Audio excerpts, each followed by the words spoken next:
Hello everyone, welcome to my channel. আমি কিছুদিন video দিতে পারিনি আমার কিছু পার্সোনাল প্রবলেমের জন্য। তো যাই হোক, অনেক দিন পরে একটা ভিডিও তোমাদের সাথে শেয়ার করছি হোস্টেলের ব্যাপারে কিছু ইনফরমেশন নিয়ে।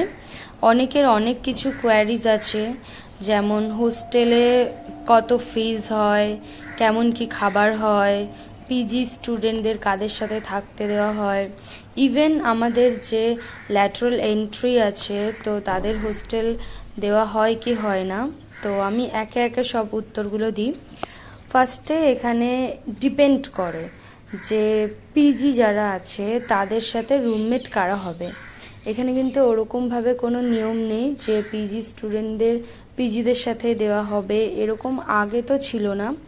ইভেন কিছু ঘটনার পরে হয়তো এখন কি রুলস বা কিভাবে মেনটেন করা হচ্ছে সেটা আমি প্রপার বলতে পারবো না, কিন্তু এবছরে আই থিঙ্ক কিছু চেঞ্জ হতে পারে।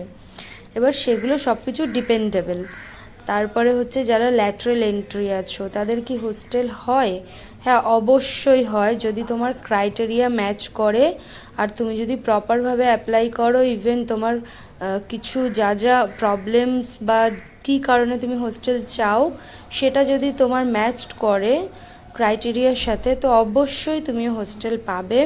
তোমার নিড থাকলে বা তোমার দরকার হলে যারা এখানে মিস কমিটি বা ম্যাম স্যাররা রয়েছেন তারা অবশ্যই চেষ্টাই করেন সবসময় যে একটা স্টুডেন্টকে যেন একদম প্রপার হোস্টেল দেওয়া হয় যাতে তার কোনো অসুবিধা না হয়। এখানে হোস্টেল চার্জ বলতে মেসিং চার্জটাকেই বলা হয়, এটা অ্যাপ্রক্স 2000 টাকার মধ্যেই হয়।